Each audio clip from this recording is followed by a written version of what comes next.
Assalamualaikum warahmatullahi wabarakatuh. Alhamdulillahilladzi arsala rasulahu bil huda wa dinil haq liyudhhirahu 'ala dini kulli wa kafa billahi syahida. Asyhadu an la ilaha illallah wa asyhadu anna Muhammadar Rasulullah. Assalamu alayka ya Rasulullah. Assalamu alayka ya Habibullah. Alhamdulillahirabbil alamin. Dulur, hari ini kita bisa berjumpa kembali dalam channel Kopel Tablik. Meskipun saya sendirian, tapi insya Allah yang pegang kamera ini adalah istri saya. Jadi sementara tugasnya menjadi kameramen, kamerawati ya. Jadi yang memegang kamera ini adalah istri saya. Bukan tripod tapi istri saya ini ya. Nah, ini termasuk kerjasama yang bagus dalam Kopel Tablik. Sementara suaminya berbicara, istrinya yang mengarahkan melalui kamera. Nah, dulur, hari ini saya ingin menguatkan diri sendiri. Jadi ini adalah penguat diri saya sendiri. Tapi mudah-mudahan kalau ini bermanfaat bagi dulur, alhamdulillah. Dulur, dalam kondisi pandemik seperti ini, ekonomi itu slow down, ekonomi itu turun. Nah, kondisi ekonomi yang turun ini tentunya akan diikuti oleh gelombang rasionalisasi atau PHK, pemutusan hubungan kerja, PHK ya.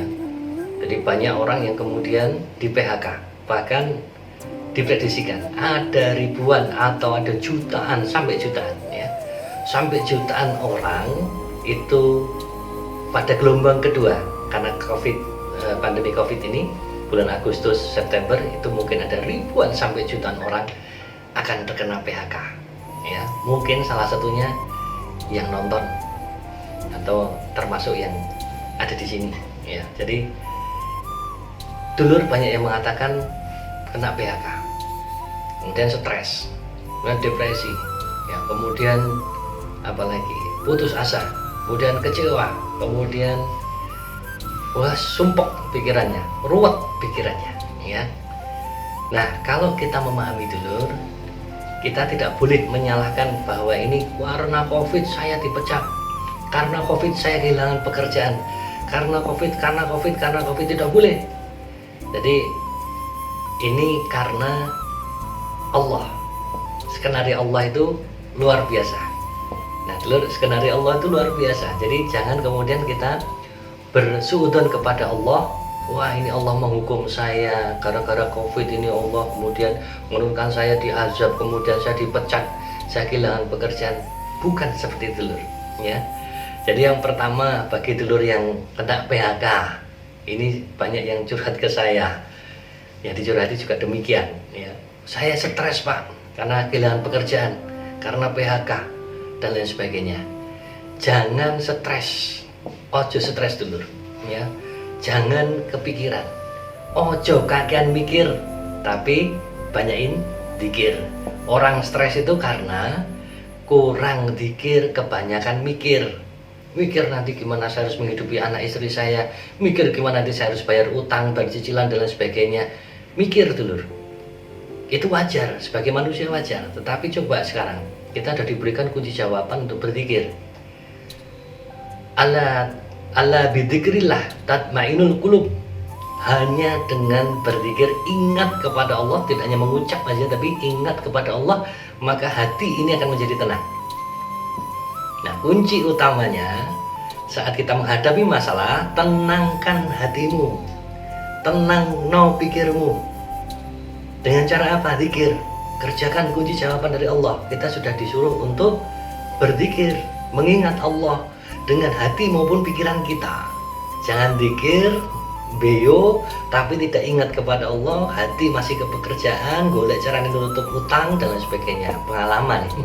Pengalaman yang bicara ya. Tapi mari saya mengajak diri saya dan teman-teman saya, mari kita zikrullah, ingat kepada Allah. Satu zikir. Yang kedua syukur.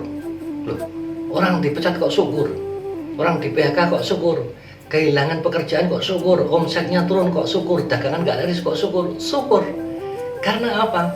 Allah sedang mengingatkan kita agar kita ini terus-terusan ingat kepada Allah. Coba kalau tidak ada musibah seperti ini.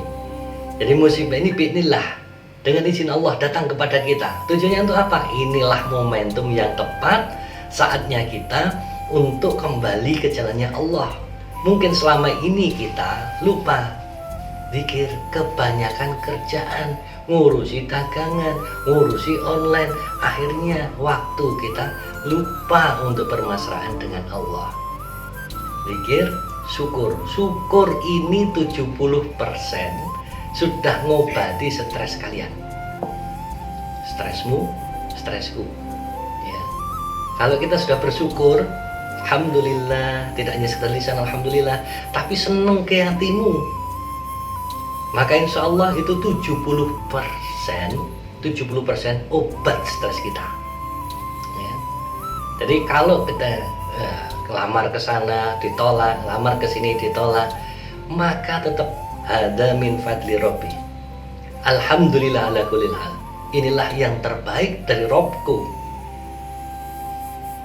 Inilah yang terbaik dari Robku.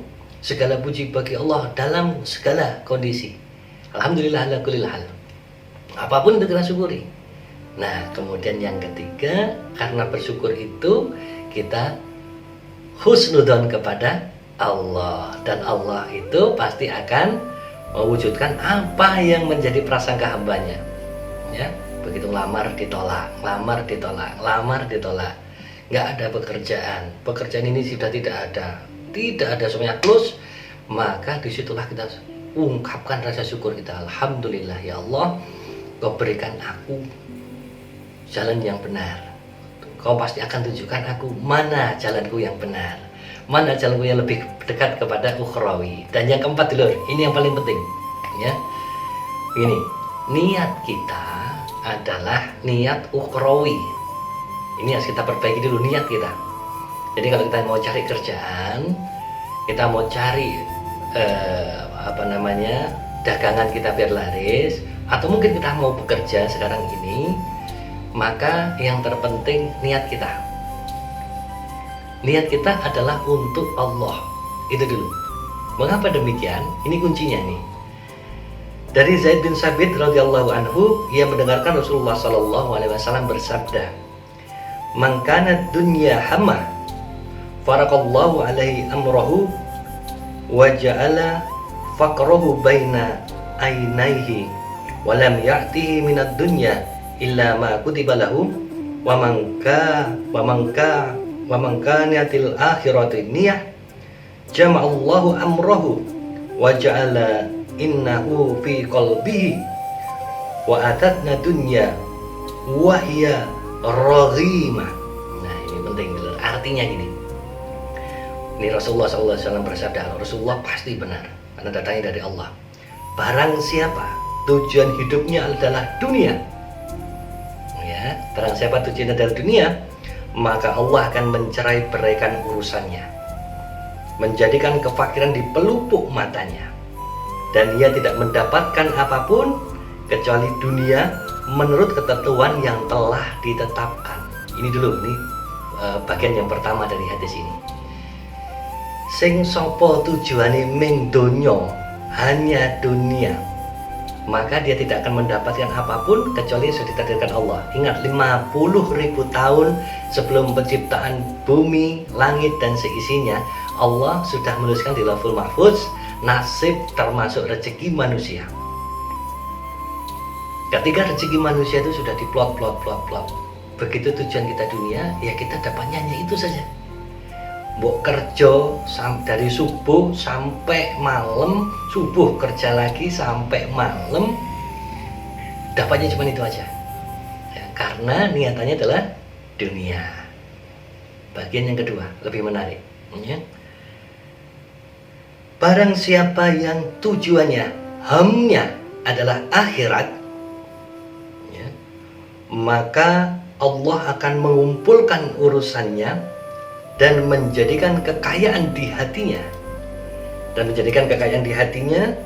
dan dunia akan mendatanginya, dikumpulkan oleh Allah ya. Dunia akan mendatanginya dalam keadaan hina, Ngemis-ngemis itu namanya rezeki, duit, pekerjaan, laris dagangan, itu ngemis-ngemis minta diambil oleh kita. Mengapa demikian? Ini janjinya Allah melalui Rasulullah SAW, bahwa barang siapa yang hamnya tujuannya adalah akhirat, tujuannya adalah ukhrawi, tujuannya adalah Allah, maka Allah akan mengumpulkan semua urusannya, dikumpulkan urusannya, dipermudah urusannya, dan dunia akan mendatanginya dalam kondisi hina dina di depan kita. Bayangkan dulu, saya yakin mungkin sekarang ini kita salah niat, mungkin ya salah niat. Niat apa? Kerja boleh dunia, kerja boleh duit, berangkat pagi pulang malam, dunia pikiran duit, maka Anda hanya akan mendapatkan duit itu saja, dan itu hanya sudah ya gajimu ya cuma itu saja, dapatnya gaji itu. Mungkin nggak cukup untuk bayar utang, untuk cicilan, untuk bayar sekolah anak, untuk makan, nggak cukup.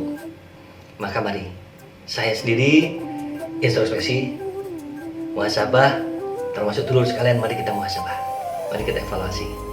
Jangan-jangan selama ini niat kita kerja, niat kita golek pekerjaan, niat kita golek rezeki, niat kita laris dagangan itu karena dunia. Nggak ada sama sekali akhiratnya di situ, dulur. Namun mari kita perbaiki, coba kita perbaiki sekarang. Niat kita, Bismillah, Bismillah, hambamu ini Allah niatkan untuk apa? Ya, dulur, saya punya keinginan mudah-mudahan bisa diaminkan oleh dulur sekalian.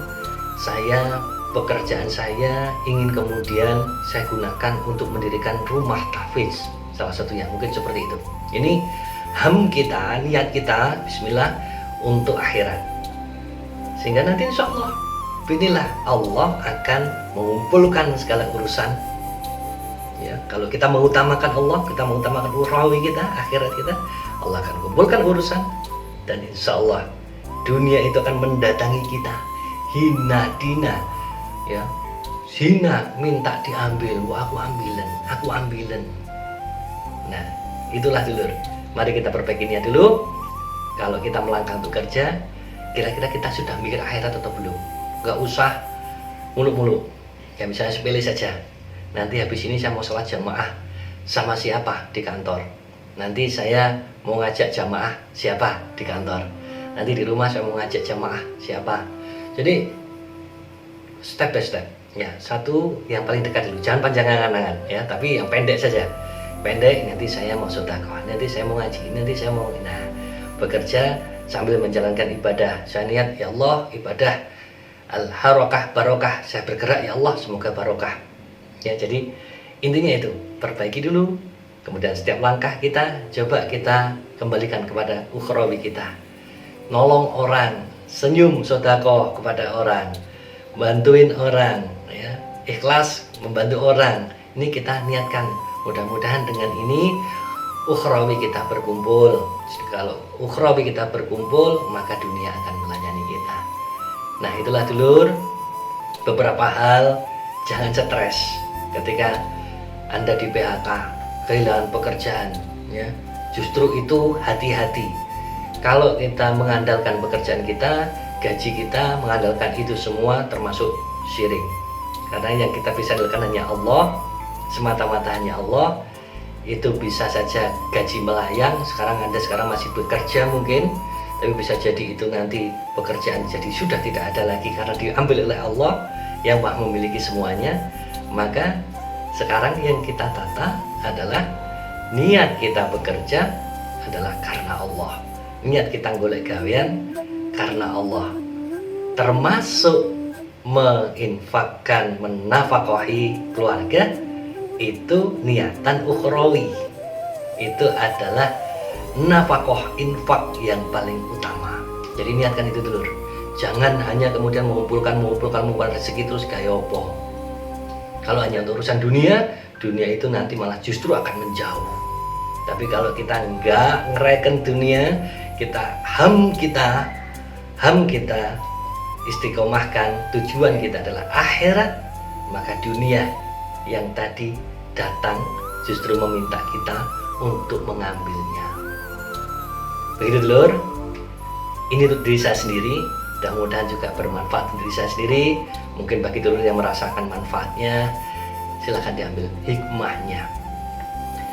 Terima kasih. Alhamdulillahirrabbilalamin. Semoga manfaat dan barokah. Assalamualaikum warahmatullahi wabarakatuh.